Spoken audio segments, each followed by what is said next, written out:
तो यार हम लोगों ने रिएक्ट जेएस की सीरीज़ के अंदर काफ़ी चीज़ें देखी है। हम लोगों ने हुक्स के बारे में देखा, हुक्स क्या होता है, यूज स्टेट क्या होता है, किस तरीके से हम लोग इसका यूज़ करते हैं। होप कि आप लोगों ने वो वीडियोस देखे होंगे, नहीं चेकआउट किए हैं तो काफ़ी इंपॉर्टेंट है, ज़रूर चेकआउट करना। आज के इस वीडियो में हम लोग बात करेंगे यूजिंग इफेक्ट्स के बारे में। अब ये यूज़ इफेक्ट्स क्या होता है, किस तरीके से यूज़ करना होता है इसके बारे में हम लोग थोड़ा क्विकली डिस्कस करते हैं, फिर हम लोग हमारी कोडिंग पार्ट पर चलते हैं। देखो आज के इस वीडियो में आपको मैं ये बताऊंगा कि यूजिंग इफेक्ट्स होता क्या है और एक हल्का सा हम लोग एग्जांपल देखेंगे। अब जैसे जैसे हमारे प्रोजेक्ट्स आएंगे आगे, जैसे जैसे हम लोग कोई वेबसाइट वगैरह डिप्लॉय करेंगे, कोई एप्लीकेशन वगैरह हम लोग डिप्लॉय करेंगे इस रिएक्ट जेएस के अंदर, तब जहाँ पे भी यूज इफेक्ट्स का यूज़ किया जाएगा वहाँ पे आपको सारी चीज़ें क्लियर हो जाएंगी कि एक्चुअली में इसका यूज़ कहाँ पर किया जाता है। तो हम लोग थोड़ा यहाँ पर थ्योरेटिकली बात करते हैं। सबसे पहले तो देखो यूजिंग इफेक्ट्स हुक, मैंने रिएक्ट जेएस की ऑफिशियल वेबसाइट ओपन कर रखी है। बेसिकली रिफ्रेश जो अपडेशन चीज़ें होती हैं वो आपको इसी वेबसाइट से मिलेंगी।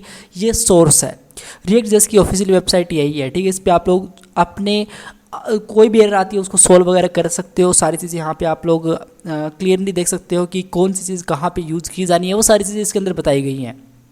ओके, तो हुक सारे न्यू एडिशन 16.8 ये तो हम लोगों ने पहले से ही वीडियो के अंदर देख रखा है। अब ये एडिशन का मतलब यहाँ से ये है कि जो हुक्स को इंट्रोड्यूस करवाया गया था वो 16.8 वाले वर्जन के अंदर इंट्रोड्यूस करवाया गया था, ठीक है। और ये सारी चीज़ें मैं आपको हुक्स वाले वीडियो के अंदर ज़रूर क्लियर करवा चुका हूँ, आप लोग ज़रूर चेकआउट करना।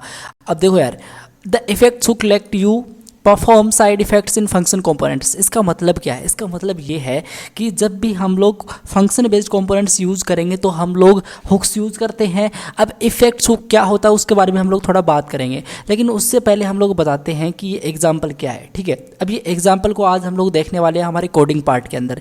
थोड़ा नीचे आता हूँ मैं, ठीक है, और यहाँ पर मैं आपको दिखाऊँ कहाँ पे, यहाँ पे देखो, what does effect do, use effect do, ठीक है। तो by using this hooks you tell the React that your components need to do something after render. React will be remember the function you passed will refer to its our effects and call it later after programming that DOM updates.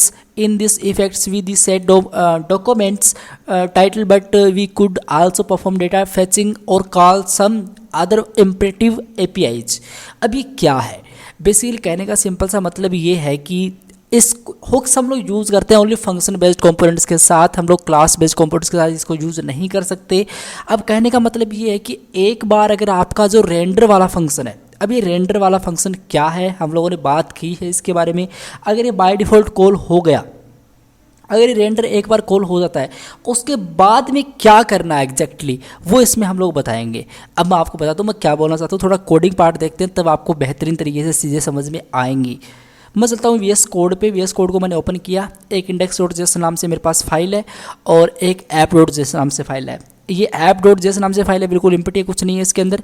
तो एक काम करेंगे हम लोग app.js पे जाके एक function लिखेंगे। हम लोग लिखेंगे const app equals to fat arrow function इस तरीके से, और मैं रिटर्न करूँगा एक S2, ठीक है। S2 मतलब हेडिंग 2, ठीक है। और मैं लिखूँगा यहाँ पे हेलो वर्ल्ड, ठीक है। और इसी के साथ मैं एक्सपोर्ट करूँगा डिफ़ॉल्ट, ठीक है। और इस ऐप को क्योंकि एक्सपोर्ट मुझे करना पड़ेगा और एक्सपोर्ट करके मुझे इंपोर्ट भी करना पड़ेगा इस index.js के अंदर जो मैंने कर रखा है। ये देखो इंपोर्ट ऐप फ्रॉम ऐप, ठीक है। मतलब इस ऐप को मुझे यूज़ करना है और इस ऐप को मैं इस कॉल करा रहा हूँ इस रेंडर फंक्शन के अंदर। मैं आपको बताता हूँ ये रेंडर क्या है एक्चुअली में।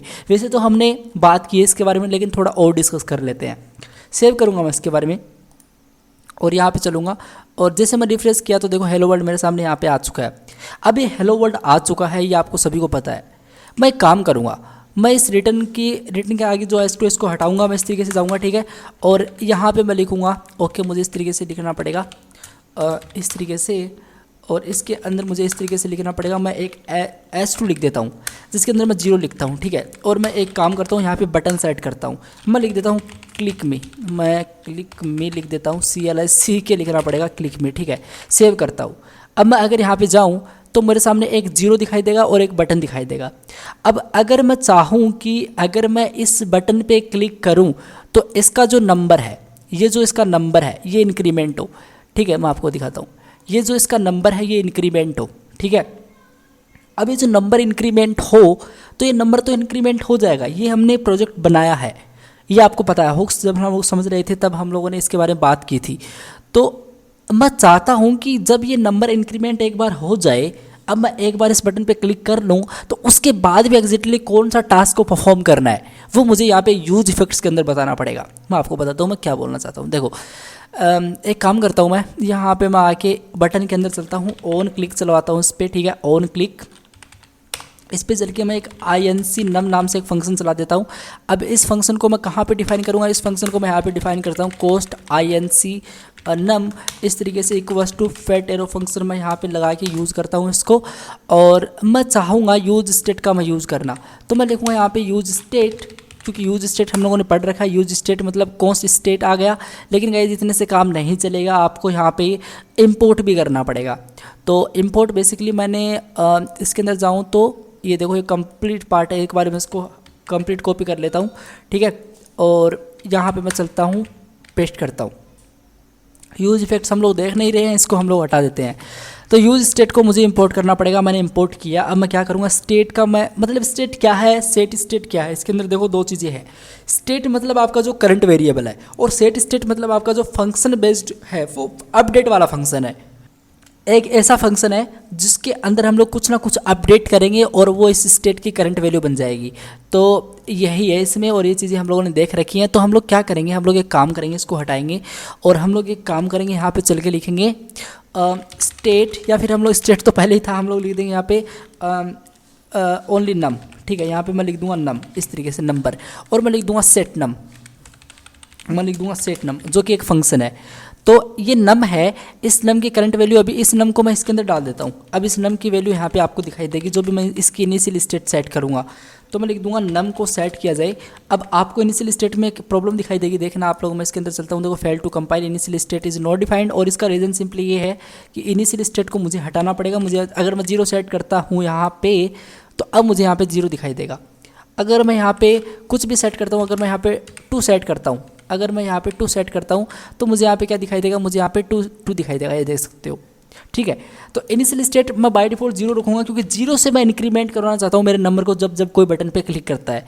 तो ऐसा मेरा प्रोजेक्ट है। लेकिन यूज इफेक्ट्स हम लोग अभी भी नहीं देख रहे हैं, अभी हम लोग थोड़ी देर में बात करेंगे। अभी हम लोग उसी एग्जाम्पल को समझ रहे हैं जो पिछले वाले वीडियो के अंदर हम लोगों ने देखा था।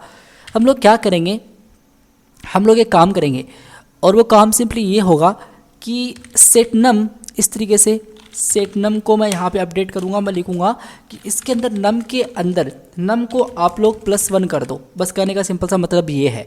अब मैं सेव करूँगा यहाँ पे चल के, और मैं यहाँ पे जाऊँगा, 0 है, 1 2 3, ये देख सकते हो, ठीक है। ये बेसिक सा लॉजिक है।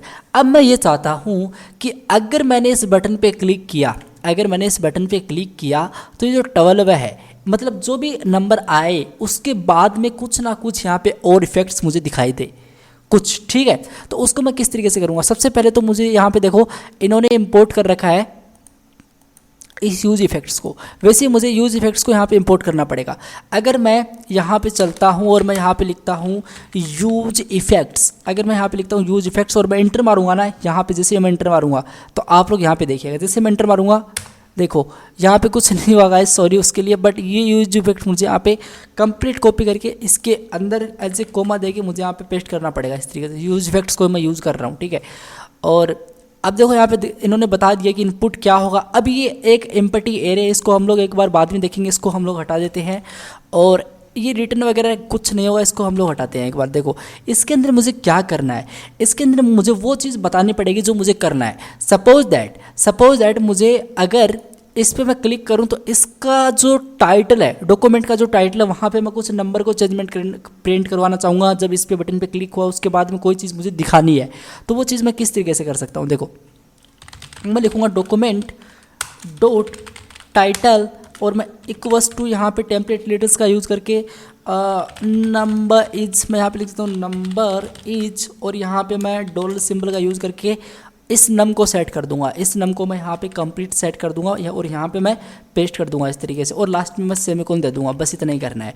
अब मैं जैसे मैं रिफ्रेश करूँगा, और यहाँ पे देखो, यहाँ पे गाइस देखो ऊपर टॉप पे देखो आपके सामने नंबर इज 0 दिखाई दे रहा है। बट अगर मैं इस क्लिक में पे क्लिक करूँगा, पहले तो ये इंक्रीमेंट होगा, आपको एग्जैक्टली पता नहीं चलेगा कि कितनी फास्टली हुआ है काम, लेकिन आपको दिखाई देगा।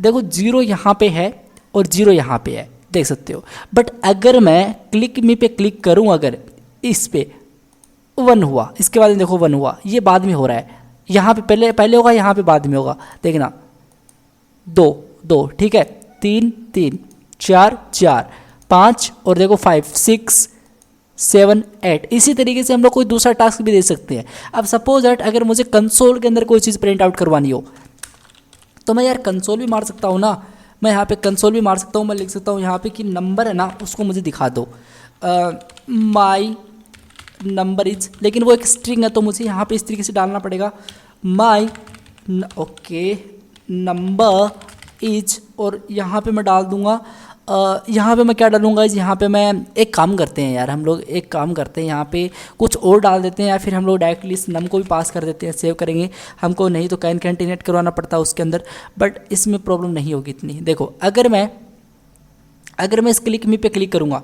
और मैं कंसोल के अंदर चलूँगा, अभी तो इसमें कोई चीज़ नहीं है, बस कोई हटाता हूँ, अगर मैं इस पर क्लिक करता हूँ ये देखो नो आ चुका है, यहाँ पे भी नो आ रहा है, यहाँ पे भी नो है, पहले ये होगा फिर ये होगा फिर ये होगा, कुछ इस तरीके से हमारा यूज इफेक्ट्स यहाँ पे काम करता है। ये बेसिकली इसका सिंटेक्स है।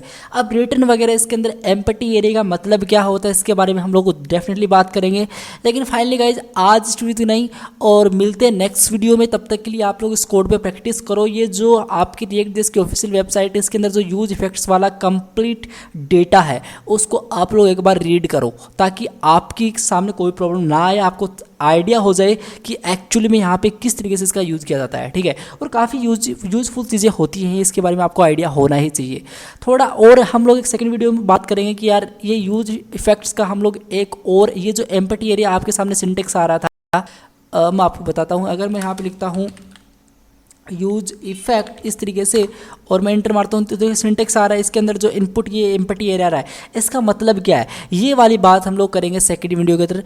ऑलराइट, सो गाइज मिलते हैं नेक्स्ट वीडियो के अंदर, तब तक के लिए thank you so much, take care, bye bye.